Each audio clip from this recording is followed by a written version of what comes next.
marami pong mga paryente hindi nagtutuloy.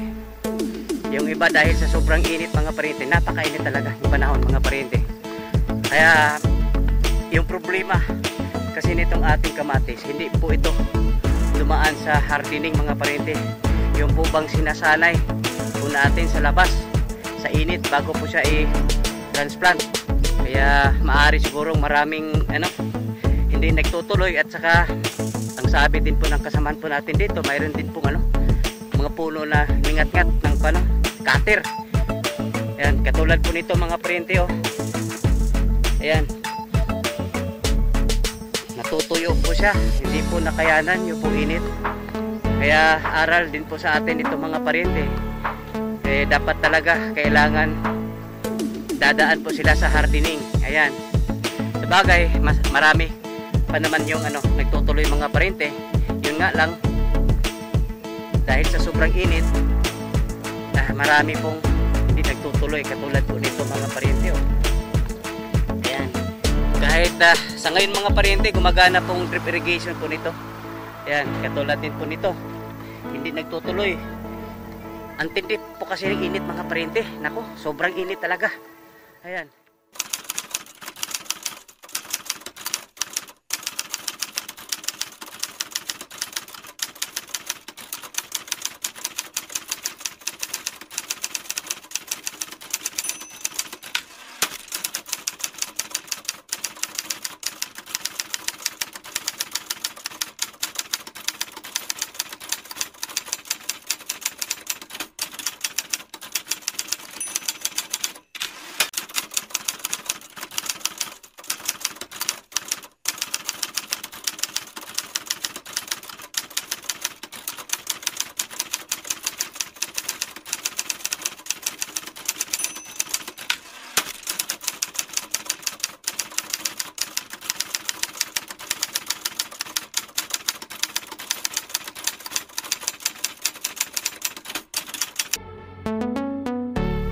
Yan mga paryente, isang napakainit na umaga.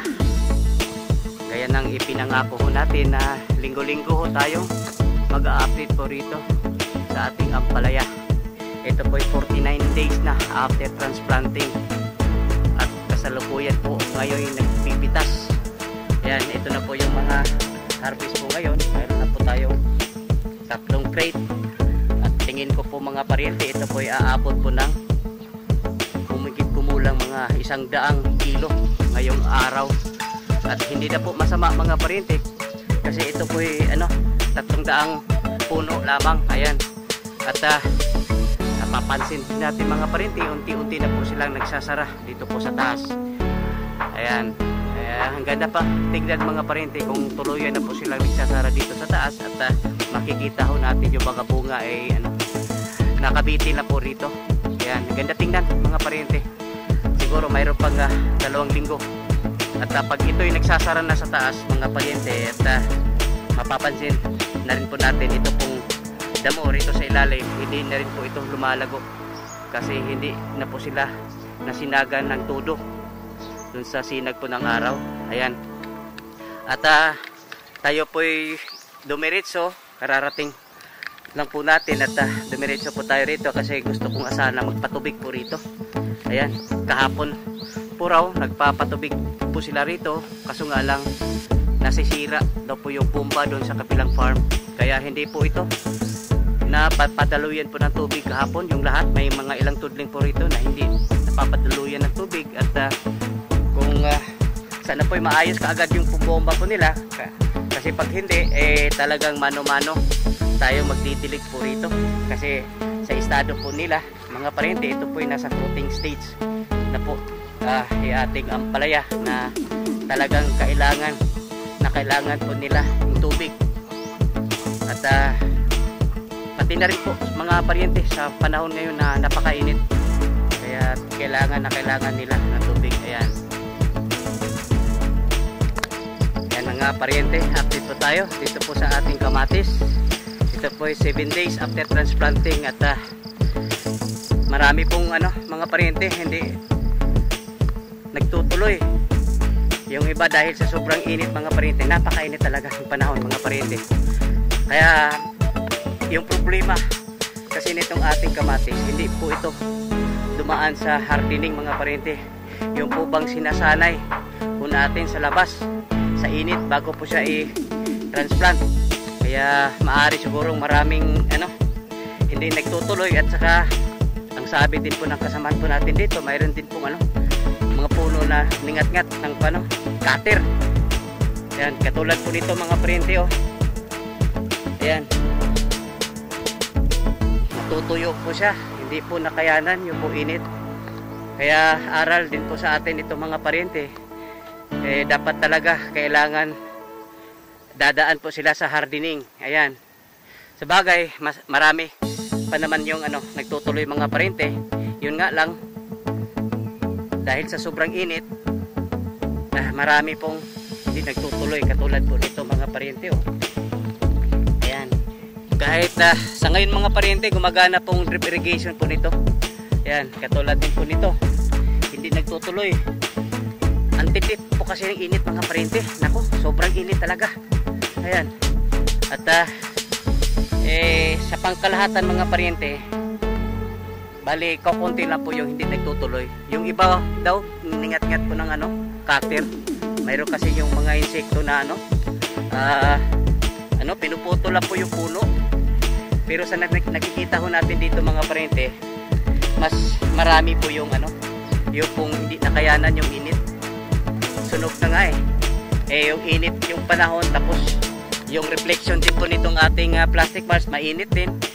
Ayan, kaya nga hindi po nakayanan ng ibang ating yung seedlings, katulad po nito mga pariente, oh. Hindi naman ito ningat-ngat, pero hindi po siya nagtutuloy, hindi po nakayanan yung pong sobrang init mga pariente. Ayan. Yan, ito na mga pariente, silip tayo muli dito po sa ating kalilipat tanim lang na kamatis. Tayo po'y natuwa kagabi, napakalakas yung ulan mga pariente, kasi balak ko sana ngayong umaga papadalig po ako nito mano-mano. Bagamat mayroon po itong mga naka-drip irrigation po ito, ang nangyayari po kasi mga pariente, kasi bagong lang po ito, bagong lipat tanim, yung po mga ugat po nila hindi pa masyadong lumalalim, kumbaga hindi pa masyadong kumakalat dun sa ilalim. Yun po ating tubig sa ating drip irrigation mga pariente, pag tumutulo po siya, hindi siya pumapaibabaw po yung tubig, didiretso siya sa ilalim at magkakalat po siya sa ilalim. Yung ating kalilipat tanim na kamatis, yung ugat po nito, hindi pa kumakalat sa ilalim, kaya kailangan po talagang alalayan po sila ng mano-manong pagdidilig, lalo na pag ganitong panahon mga pariente, sobrang init talaga mga pariente. Yan, grabe. Ayan, oh, marami yung hindi po nakayanan yung sobrang init. At ako po'y umasa pag ito'y medyo yung ugat po nito'y kumakalat na sa ilalim at makakarating na doon po sa ating tubig, doon sa ating drip irrigation, ay ako na may check na mabubuhay na po ito. Mayroon pang isang linggo pa at yung mga ugat nito po ay kakalat na sa ilalim. Ayan. Mga pariente, update po tayo dito po sa ating talong. Yan ang nakaraang linggo mga pariente, yung pong utos po natin liliguin, kasi hindi po natin na-control po yung yung pong white flies mga pariente. Napakarami pong white flies, at ngayon din pag dating ko dumiretso po ka rito, inaalog po yung bawat sanga po niya dito sa taas, at pansin po natin na hindi nagaano po yung yung pong maraming white flies, kasi nung nakarang linggo talagang nililigo po natin at ginamitan po natin yung contact insecticide mga pariente. Yung pong pag natamaan at talagang mamamatay. Ayan, yun pong ginamit po natin. Medyo hindi masyado mahal, pero kaya nga dinamihan po natin, nililigo talaga po natin pagkatapos ng pitasan nung pong nakaraang linggo. At ngayon po naobserbahan ko po medyo hindi na po gaano maraming lumilipad pag inaalog mo mga pariente. Kasi ito po yung dahilan kung bakit hanggang ngayon po hindi pa rin po sila nakapag-recover. Mukhang namumutla pa rin po sila mga paryente kasi yung sinisip-sip po ng mga insektos. Kaya mamayang hapon po yun din ang gagawin ho natin. Liliguin ho natin ng pangpuksa po ng white flies. At na rin po yung aphids. Yung pong gagamitin din po natin mga paryente, yun pa rin yung pong contact insecticide. Ayan.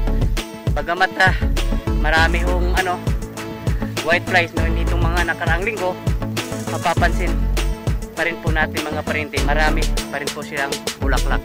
Ibig sabihin, tuloy-tuloy pa po yung pamumunga po niya, kaso nga lang medyo nababawasan po mga paryente yung po ating ani. Dahil nga yung ibang bulaklak hindi nagtutuloy kasi yun na nga, wala nang sinisip-sip ng mga insektos yung po dahon nila. At alam naman po natin, dito sa dahon sila gumagawa ng pagkain para po doon sa bunga. Ayan, yan mga paryente, isang magandang umaga. Ayan na po, nagta-transplant na po tayo ng passion fruit. Ayan. At ginagawa po natin mga paryente, pinilang na lang po natin yung pong ilang seedlings po itong ating passion fruit kasi marami po kasi tayong napupulot doon po sa tabi-tabi. At yun, pinilang po natin at ipinagkasya na lang po natin dito po sa mag-isang plat dito po sa gitna. Ayan, at na-tsempo naman mga paryente, lakas po ng ulan kagabi. Kaya medyo inaasahan natin na medyo maganda po yung kalagayan ng ating paglipat tanim ngayong araw, ngayong umaga. Kasi basang-basa po yung pong ating lupa. Ayan, ito na po yung ating balag mga paryente. Yun, pinaghalo po natin. Kumbaga kombinasyon po ng isa tubo, GI pipe at saka kawayan para matibay po siya at medyo maganda rin tingnan mga paryente. Dito po kasi tayo sa malapit sa entrance, ginandahan na natin para medyo kahit papano maganda sa mata. Ayan. At base na rin po sa ating kudigo, ito pong passion fruit aabot pa na 1 taon bago po tayo makapagpitas. Pero sana naman po mapaaga po yung pagpitas natin kasi sabi ni kasamang Denver doon din po daw sa Marco Polo, marami po daw naghahanap ng passion fruit. Ayan. Kuani din siya sel. Palihog lang ko sa kawayan lang atubot tunga para yang maasakan. Oh. At darating ang araw mga paryente, ito po ating passion fruit diyan na yan sa kawayan, aabot sigurado po mga paryente, aabot po yan dyan sa kawayan kasi hindi po ito tumitigil, gagapang talaga ito ng gagapang habang may gagapangan. Ayan, at yun, kagabi nga pala mga paryente, medyo minalas po tayo kasi nagbigay po tayo, nag-i-spray po tayo kagabi dito po sa ating talong kasi natuwa po tayo kasi nung nakarang linggo niligo po natin ito po ng contact insecticide at napansin po natin na medyo hindi na gaanong marami po yung white flies. Yan, kaso nga lang kagabi mga paryente nag-i-spray po tayo mga alas 6, nag-i-spray po tayo dito, biglang umulan, talagang malakas yung ulan mga paryente, kaya ang nangyayari po nasasayang po yung ating binigay na gamot, nawawash out yun mga paryente. At yan talagang medyo wala kasing palatandaan kahapon na uulan, napakainit nga yung ating kamatis nga, pulang kamatis doon talagang namamatay yung iba dahil sa sobrang init. Walang palatandaan kahapon na umuulan. Yan, biglang umuulan mga bandang alas 7 po yata yun, bali 1 oras lang bago po sila natapos pag-spray po rito, kaya medyo tingin ko po yung ating binigay na gamot po na wash out po yun. Ayan, ganyan talaga, wala ko tayong magagawa mga paryente. Yan mga paryente, sisilipin din natin po itong ating papaya.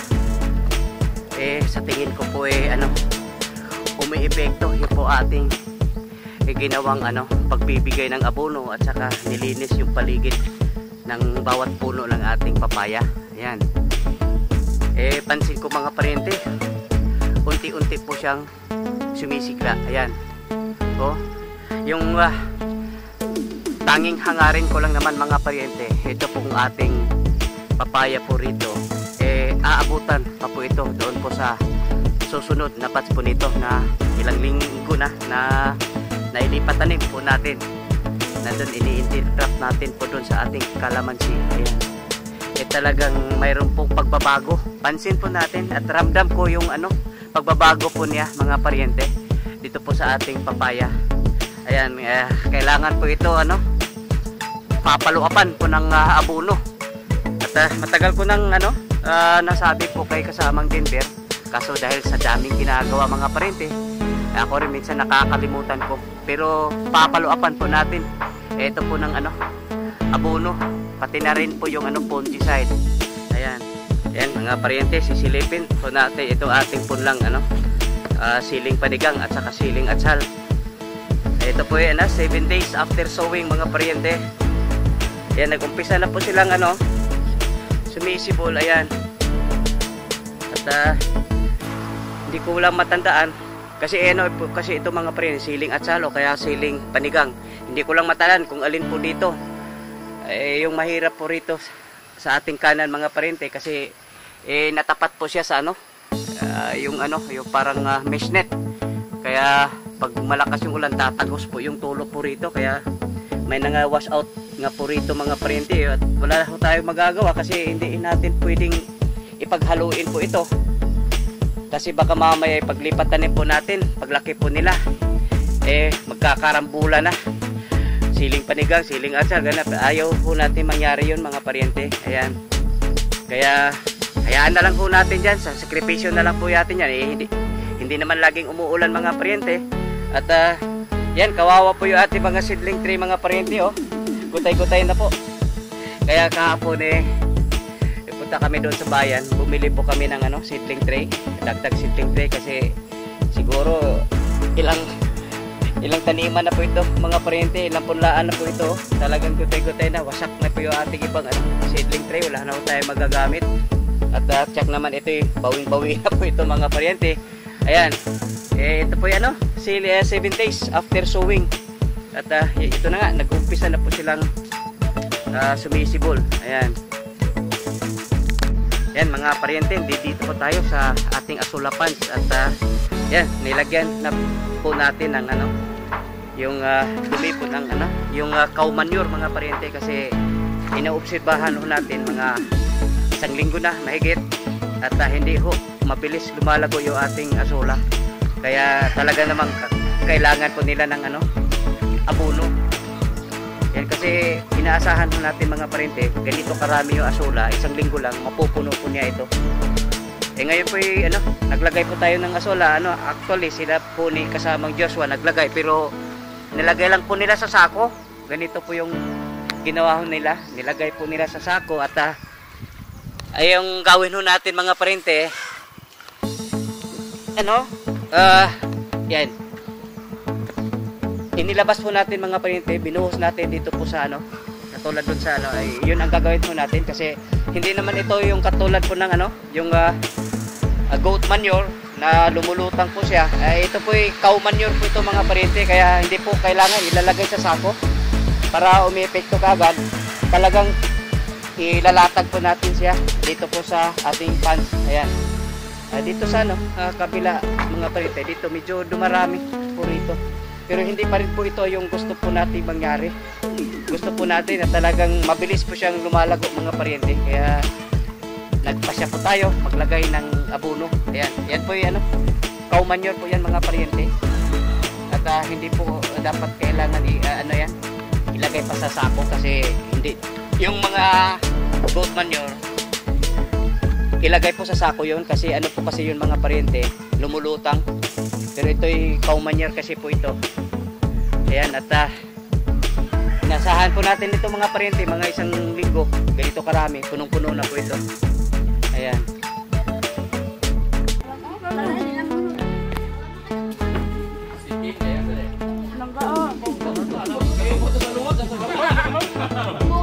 Ay, tawag skin ko, ano na rin kadiakin?